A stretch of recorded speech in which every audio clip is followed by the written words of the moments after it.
نحمده ونصلي ونسلم على رسوله الكريم اما بعد فاعوذ بالله من الشيطان الرجيم بسم الله الرحمن الرحيم قال الله تعالى في القرآن المجيد والفرقان الحميد ومن يطع الله والرسول فأولئك مع الذين أنعم الله عليهم من النبيين والصديقين والشهداء والصالحين وحسن أولئك رفيقا صدق الله العلي العظيم وصدق رسوله النبي الأمين المختار الكريم ونحن على ذلك لمن الشاهدين والشاكرين والحمد لله رب العالمين۔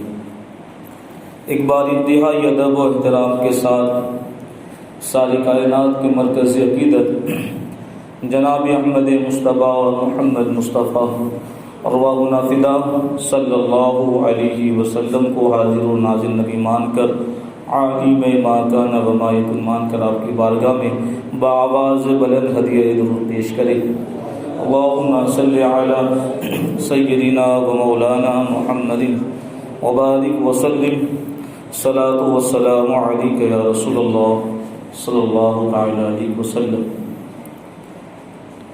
جو آیت کریمہ ہم نے تلاوت کی اس کا واضح معنی اور مفہوم یہ ہے کہ جو اللہ اور اس کے رسول کا حکم مانے، جو اللہ اور اس کے رسول کا حکم مانے تو اسے ان کا ساتھ ملے گا جن پر اللہ نے فضل کیا، یعنی انبیاء، صدیق، شہید اور نیک لوگ، اور یہ کیا ہی اچھے ساتھی۔ کوشش کرے گناہوں سے دور رہے، دل کی پاکیزگی حاصل کرے، ذکر مصطفیٰ سے قلوب کو منور کرے۔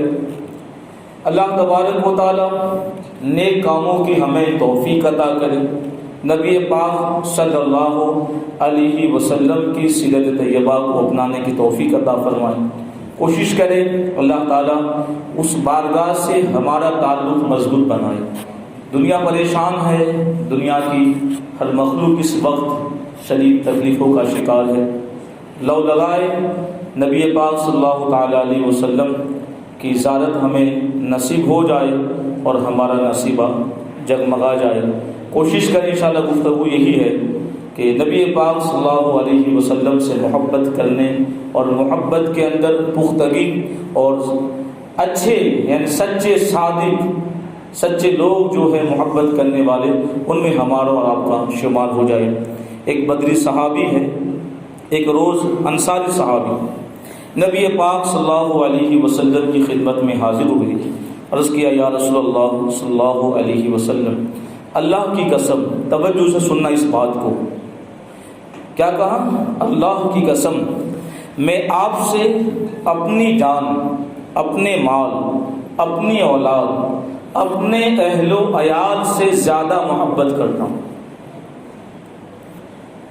کتنی عمدہ بات! آج تو یہ چیز کہنے کے لیے ہم تیار نہیں ہیں، زبانی سے دعویٰ ہے لیکن عمل کر کے ہم نے دکھایا ہی نہیں کہ واقعی ہمیں آقا کریم صلی اللہ علیہ وسلم اور اللہ کے رسول اکرم صلی اللہ تعالیٰ علیہ وسلم کی سنتوں پر عمل کی ہمارے اندر اتنی محبت ہے۔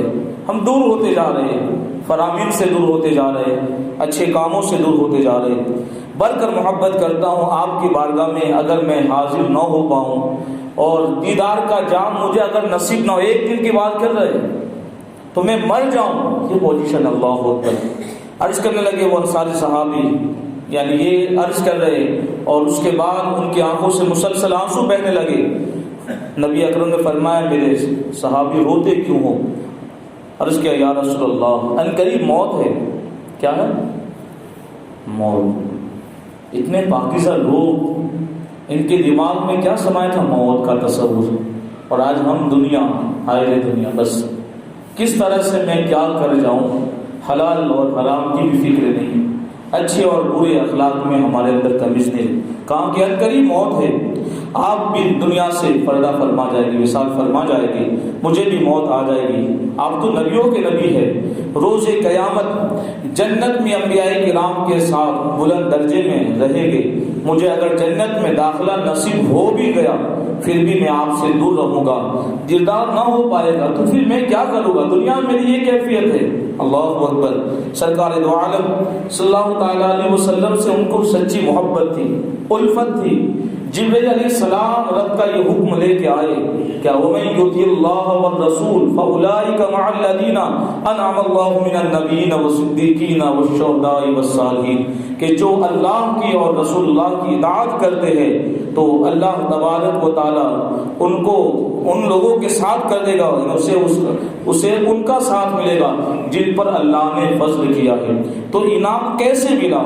آج آپ بھی اگر چاہتے ہیں کہ آپ کو نبی پاک صلی اللہ تعالی علیہ وسلم کی محبت نصیب ہو جائے حقیقت میں، یعنی یہ تو ہم دعویٰ کر رہے لیکن بارگاہ رسالت سے جواب آ جا، ہاں تو میرا عاشق ہے، تو میری محبت کرنے والا ہے، تو کامیابی اس کے اندر ہے۔ نبی پاک صلی اللہ تعالی علیہ وسلم کی بارگاہ میں حضرت عبداللہ بن سلام اسلام قبول کرنے سے پہلے آپ یہودیوں کے بہت بڑے عالم تھے۔ آپ فرماتے ہیں کہ روز مدینہ منورہ میں خبر پھیلی کہ نبی پاک صلی اللہ تعالی علیہ وسلم مکہ مکرمہ کی سرزمین پر جنہوں نے اعلان نبوت کیا وہ مکہ چھوڑ کر ہجرت فرما کر مدینہ تشریف لا چکے ہیں۔ اللہ اکبر۔ یہ خبر سنتے ہی وہ نبی پاک صلی اللہ علیہ وسلم کی بارگاہ میں حاضر ہونے کے لیے تشریف لا چکے، اور انہوں نے یہ دل میں خیال کیا کہ میں بھی اس مبارک ہستی کی زیارت کروں۔ آقا کریم صلی اللہ تعالی علیہ وسلم کی بارگاہ میں کہاں میں حاضر ہوا، جب میں نے لوگوں کی جھڑمٹ میں چہرے بددہا کی زیارت کی تو دیکھتے ہی پکار اٹھا، انا وجہہ لیس بوجہ کذاب، یعنی مصطفیٰ جان رحمت کا چہرہ جھوٹوں کا چہرہ نہیں، یہ سچوں کا چہرہ ہے، تو دیکھنے والی نظر چاہیے، محبت والی نظر۔ تو آج ہمارے سامنے پیارے مصطفیٰ صلی اللہ تعالی علیہ وسلم کی فرامین کی صورت میں پورا باب ہے ہمارے پاس، پوری زندگی ہے۔ ہم جینا چاہتے ہیں، مرنا چاہتے ہیں، ہم شادی کرنا چاہتے ہیں، کاروبار کرنا چاہتے ہیں، سارے طریقے نبی پاک صلی اللہ تعالی علیہ وسلم نے ہمیں عطا فرما دیے ہیں۔ کوشش کرے ایک وہ صحابیہ اللہ اکبر جن کو خبر دی گئی کہ ان کے باپ کا انتقال، یعنی ان کے باپ شہید ہو گئے ہیں، ایک ہی جنگ کے اندر ان کے شوہر شہید ہو گئے ہیں، اور ہر خبر پر وہ کیا کہہ رہے معلوم ہے؟ مجھے یہ بتاؤ میرے نبی مختار صلی اللہ تعالی علیہ وسلم باحیات ہے۔ سب کی طرف سے یہ جواب ملا، بھائی کی لاش کو دیکھنے نہیں گئی، باپ کی شہادت کی خبر سن کے اسے اتنا رنج نہیں ہوا، اور اپنے بیٹے کی خبر سن کر بھی اور یہ کہا کہ مجھے دکھاؤ، میں اپنے چہرے سے نبی مختار صلی اللہ علیہ وسلم کی زیارت کرنا چاہتی ہوں۔ جب نبی پاک صلی اللہ تعالی علیہ وسلم کی بارگاہ میں وہ حاضر ہوئی، آقا کی زیارت کر دی، تو اس نے آپ کے چہرے بددہا کی زیارت کرنے کے بعد عرض کیا، کل مصیبت بعدک جلال، ہر مصیبت آپ کے ہوتے ہوئے ہے، کوئی حقیقت نہیں، کوئی پریشانی کی بات نہیں۔ آج تکلیف آئی ہے، کثرت سے درود پڑھے، ذکر کرے، دلوں میں نبی پاک صلی اللہ تعالی علیہ وسلم کی یاد میں اپنے آپ کو گمائے، مشغول ہو جائے، صبح و شام 5 وقت نماز کی پابندی کرے، اللہ تبارک و تعالیٰ کی یاد کرے، یہ ساری تکلیفیں دور ہو جائے گی، یہ ساری پریشانیاں دور ہو جائے گی۔ اور آقا کریم صلی اللہ تعالی علیہ وسلم نے اگر کرم فرمائی کی اور آپ نے اگر ہمیں اپنے دیدار سے مشرف فرمائے تو اس کی تو دنیا بھی سنور جائے گی اور آخرت بھی سنور جائے گی۔ آقا کریم صلی اللہ تعالی علیہ وسلم نے خود ارشاد فرمایا، من رآنی فی المنام فقد رآنی، جس نے خواب میں مجھے دیکھا حقیقتاً اس نے مجھے ہی دیکھا۔ فإن الشیطان لا يتمثل فی صورتی، کیونکہ شیطان میری صورت اختیار نہیں کر سکتا۔ اور ایک حدیث پاک میں آقا کریم نے ارشاد فرمایا، من رآنی فی المنام فسیرانی فی الیقظۃ ولا يتمثل الشیطان بی، یعنی جس نے خواب میں مجھے دیکھا ان قریب وہ بیداری میں مجھے دیکھے گا، اور شیطان میری ہم شکل نہیں اختیار کر سکتا۔ آپ یقین جانیے، آپ کی توجہ اگر کامل ہوگی، ایک ذہن کے اندر بات رکھیے، مشکل کیسی بھی ہو، لیکن اگر آپ التجا گنبد خضرا کی مکی کی بارگاہ میں لگائیں گے، آج میں بھی التجا کر رہا ہوں، دعا کریں اللہ کی بارگاہ میں، یہ مشکلیں کچھ نہیں ہے، لیکن ہمارا راستہ الگ ہو چکا ہے۔ ہم نماز بھی نہیں پڑھتے، درود نہیں پڑھتے، سلام نہیں پڑھتے، وضو نہیں کرتے، ساری چیزیں تو ہم چھوڑ چکے، مسجد ہم چھوڑ چکے، قرآن کی تلاوت کرنا ہم نے ختم کر دیا، پھر یہ کہتے ہم پر مصیبت کیوں آئی، تکلیف کیوں آئی؟ تو مصیبت تو اس وجہ سے ہے، ہم دین سے دور ہو گئے ہیں۔ آپ دیکھیے تکلیف اتنی نہیں ہے، تکلیفوں کے وقت بھی نبی پاک صلی اللہ تعالی علیہ وسلم اپنے غلاموں کی مدد فرماتے۔ سرکار فاروق اعظم کا زمانہ ہے اور آپ کا دارالخلافہ جنگ مرج القبائل کے پہلا دن ہے۔ رومی لشکر ایک بہادر اور جنگی داؤ پیچ کے اندر مہارت رکھنے والے ایک حضرت بہت بڑے ماہر تھے، ان کو گرفتار کر لیا حضرت دامش رضی اللہ تعالیٰ عنہ۔ اب دیکھیے بات کو اپنے ذہن میں رکھیے۔ اب دوسرے دن اسلامی لشکر پوری تیاری کے ساتھ میدان میں موجود ہے، دونوں لشکریوں میں جنگ جاری تھی۔ یکایک مجاہدین نے کیا دیکھا، رومی لشکر کے پیچھے صفیں چیرتے ہوئے رومیوں کی لاش کے ڈھیرے لگاتے ہوئے چند مجاہدین آگے بڑھتے جا رہے ہیں۔ پہلے تو مجاہدین نے یہ سمجھا شاید یہ فرشتے ہیں، اللہ تعالیٰ نے ہماری مدد کے لیے ان کو بھیجا ہے، لیکن جو قریب ہوتے دیکھا، اللہ اکبر، یہ تو حضرت دامش رضی اللہ تعالیٰ عنہ ہے اور ان کے ساتھ ان کے رفقا ہے، ساتھی ہے، اور یہ وہ لوگ ہیں جن کو ایک دن پہلے قید کر لیا گیا تھا، زنجیروں کے اندر جکڑ دیا گیا تھا۔ لشکر کے امیر حضرت میسرہ بن مسروق رضی اللہ تعالیٰ عنہ، پورا لشکر آپ نے دیکھا، آپ نے ملاحظہ کیا کہ یہ لوگ وہی ہے، لیکن لشکر کے اندر اس وقت لوگ فکر مند تھے کہ ہمارے کچھ لوگ تو قید کر لیے گئے ہیں، لیکن جب دیکھا تو انہوں نے بتایا کل دشمنوں نے ہم پر غلبہ کیا، میرے ساتھی سمیت مجھے بھی قیدی بنا لیا گیا، ہمیں لے جا کر زنجیروں میں باندھ دیا گیا۔ جب رات ہوئی میں نے رسول اکرم صلی اللہ تعالی علیہ وسلم کی زیارت کی اور آپ نے ارشاد فرمایا لا باس علیک یا دامش علم ان منزلت عند اللہ یقین۔ اے دامش فکر کی بات نہیں ہے، پریشانی کی بات نہیں، رب کی بارگاہ میرا مقام و مرتبہ بہت بلند ہے۔ صرف نبی پاک نے اپنے مبارک ہاتھ کو زنجیروں پہ رکھا، زنجیریں ٹوٹ پھوٹ کے ختم ہو گئی اور آپ قید سے رہا ہو گئے، اور جتنے ساتھی تھے وہ بھی قید سے رہا ہو گئے۔ اور اس کے بعد اتنی بات نہیں کہی، لیکن جنہوں نے کیسی باتیں کہی، آپ پہلے بات ختم کر لوں، میں نبی پاک صلی اللہ علیہ وسلم سے محبت سچی کرے، میرے دیگر ساتھیوں کی زنجیریں بھی کھول دی، فرمایا اب شروع بنصر اللہ، تمہیں بشارت دیتا ہوں اللہ کی مدد کی، فانا نبیکم محمد رسول اللہ، میں تم سب کا نبی محمد رسول اللہ صلی اللہ تعالی علیہ وسلم ہوں۔ پھر فرمایا اقری انی میسرہ السلام وقل لہ جزاک اللہ خیرا، اے دامش میسرہ کو میری جانب سے سلام کہنا اور کہنا کہ اللہ تمہیں بہتر بدلہ عطا فرمائے۔ یہ مشکل وقت میں مدد کس نے کی؟ نبی پاک صلی اللہ علیہ وسلم۔ لیکن ہمارے بیچ ایک ایسا گرو جو کہتا ہے کہ نبی معاذ اللہ مر کر مٹی میں مل گئے، اس سے عظمت کیسے پیدا ہوگی؟ علاقے برباد ہو رہے ہیں، علاقے تباہ ہو رہے ہیں ان خرابیوں کی وجہ سے۔ ان چند گنے چنے تھے، لیکن ان گنے چنوں کی غلط صحبتوں میں آ کے بہت سے لوگوں نے اپنے عقیدے خراب کر لیے۔ خدا را دوبارہ میں آپ کو سمجھا رہا ہوں، بچ جاؤ، اپنے آپ کو بچا لو، اپنی فیملی کو بچاؤ، عقیدوں کو سمجھو۔ نبی پاک ہم اپنے ہر گنہگار عاشق کی مدد کرتے ہیں، یہ ہمارا عقیدہ ہے، لیکن ہم درود پڑھیں، ہم ذکر مصطفیٰ کریں، اپنے دل کی تاریکیوں سے، دل سے جو گناہ، جن گناہوں نے ہمیں اندھیروں میں دھکیل دیا ہے، اپنے گناہوں کو دور کرنے کا ایک راستہ اپنائے، کثرت سے ذکر خدا کرے اور ذکر مصطفیٰ کرے، 5 وقت کی نماز پڑھے، درودوں کی محفلیں سجائے۔ آپ یقین کریں نبی پاک صلی اللہ تعالی علیہ وسلم کی بارگاہ میں کیسے کیسے انعام ملتے گنہگاروں کو، لیکن آج ہم ہے کہ ہم اس بارگاہ سے تعلق ختم کر چکے ہیں یا ختم کرنے کے قریب ہے۔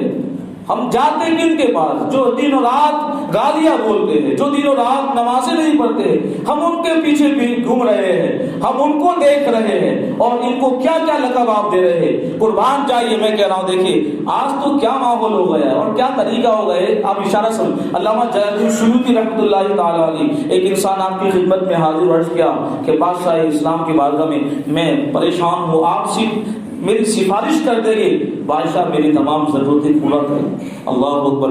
امام جلال سیوطی نے فرمایا الحمدللہ اس وقت تک رسول اکرم کی خدمت بابرکت میں 75 بار بیداری کی حالت میں بالمشافہ حاضر ہو چکا ہوں۔ اگر مجھے بادشاہ اور عمرہ کے پاس جانے میں نبی اکرم کی زیارت سے محرومی کا خدشہ نہ ہوتا، ڈر نہ ہوتا، تو میں قلعے میں جا کے بادشاہ کی بارگاہ میں تمہاری سفارش کرتا ہوں، لیکن چونکہ میرا علم بڑا عظیم ہے، مجھے حدیثوں کا علم جو میرے مصطفیٰ صلی اللہ تعالیٰ علیہ وسلم کی بارگاہ سے ملا ہے، محدثین نے جن حدیثوں کو ضعیف کہا ہے، میں نبی کی بارگاہ میں حاضر ہوتا ہوں، پوچھتا ہوں یا رسول اللہ یہ حدیث کیسی ہے، اس بارگاہ سے جواب مل جاتا ہے یہ حدیث ایسی ہے، تو میں کسی اور سے تعلق کیوں جوڑوں، میں جو اس بارگاہ سے تعلق ہے، اور یہ تعلق آج ہم ختم کریں۔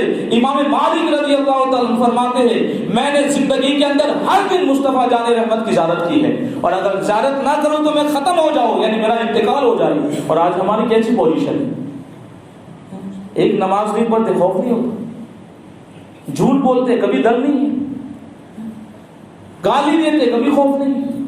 یہ سب چیزیں ہمیں نبی کی بارگاہ سے دور کر دی۔ عاشقان مصطفیٰ احساس کریں آقا کریم صلی اللہ تعالیٰ علیہ وسلم کیسے گنہگاروں کو یاد فرماتے ہیں اور گنہگاروں کی فریاد رسی فرماتے ہیں۔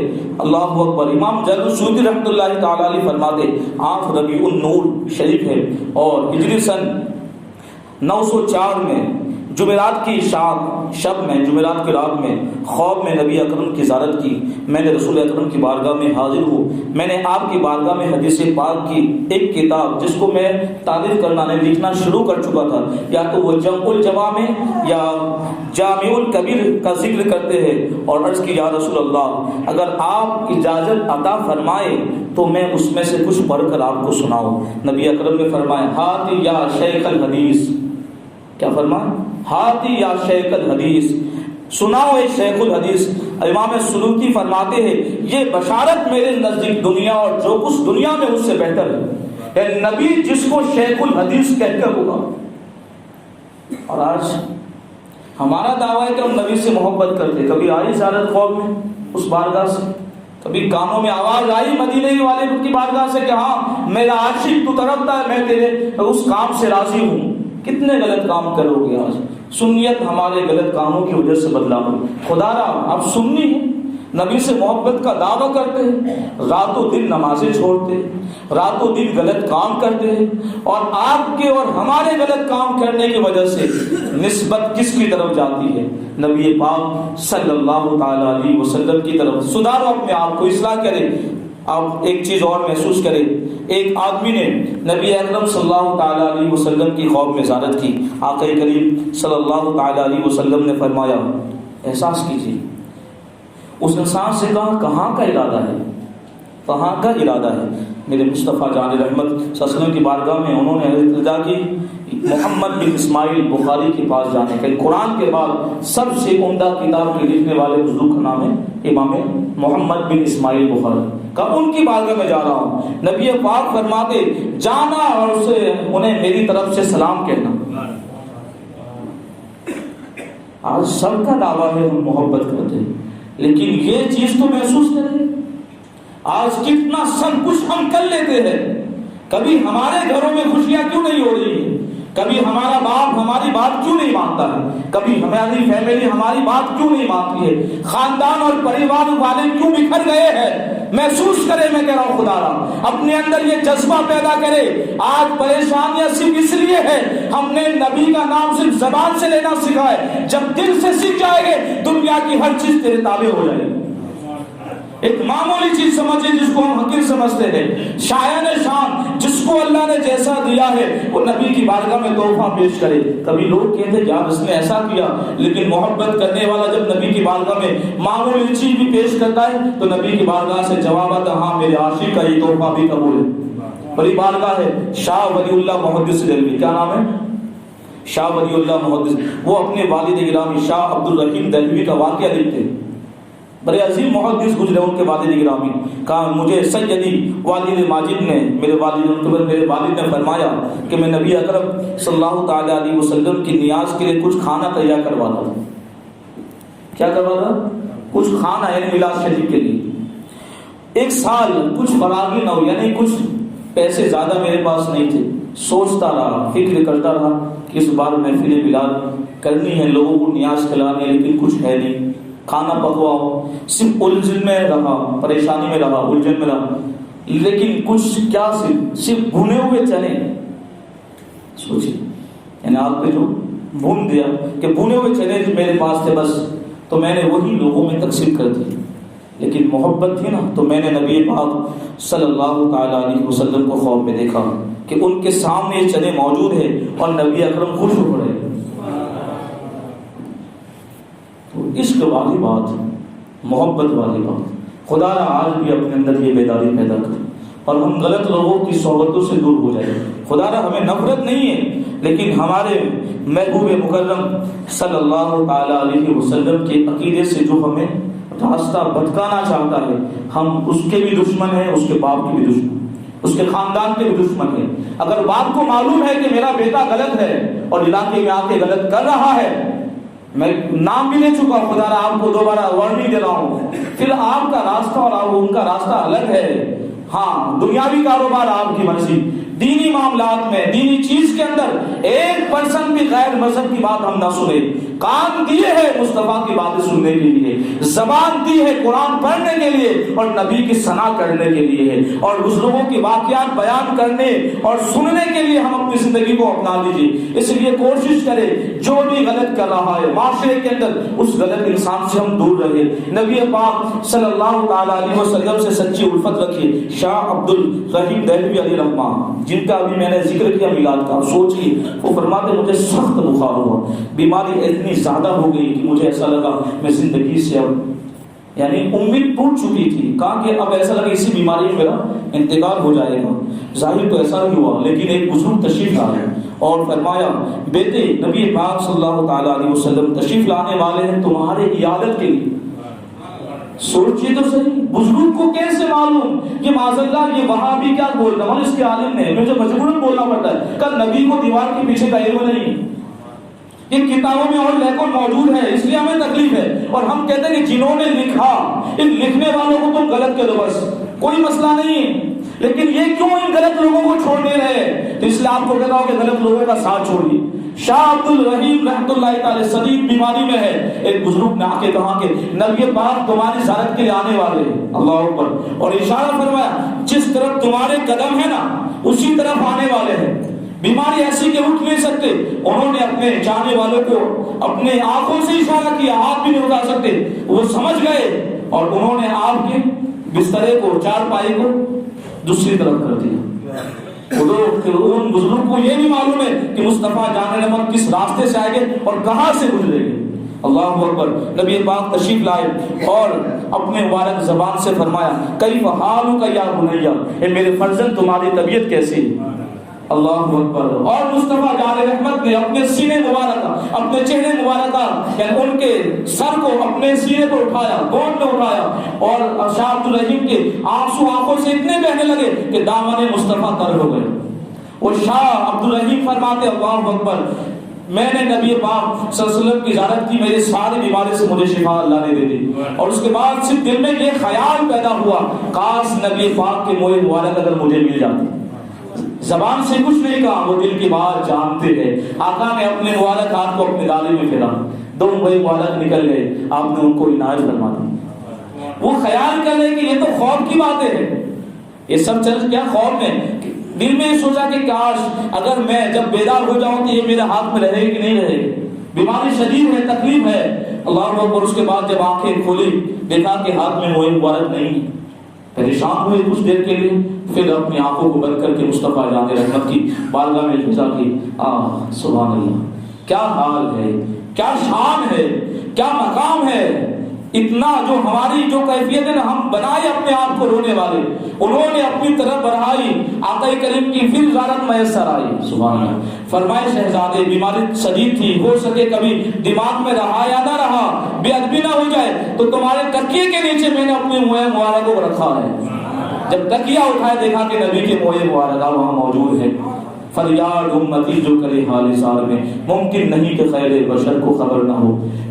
اس لیے میں تمامی عشاقہ مصطفیٰ سے گزارش کرتا ہوں، خدا مسجد تمہاری ہے، امام تمہارا ہے عقیدے کا، علاقے کے لوگ تمہارے عقیدے کے ہیں، اپنے علاقے کو سنبھالو، اپنی مسجد کو سنبھالو، اپنے عقیدے کو سلامت رکھو۔ اللہ تعالیٰ مجھے اور آپ سب کو ہمیشہ مذہب حق، مذہب اہل سنت والجماعت کی استقامت عطا فرمائے، اور گفتگو میں کسی طرح کی کچھ کمی خطا بات کے ساتھ اللہ اسے معاف فرمائے۔ استغفر اللہ ربی من کل ذنب و توب الیہ۔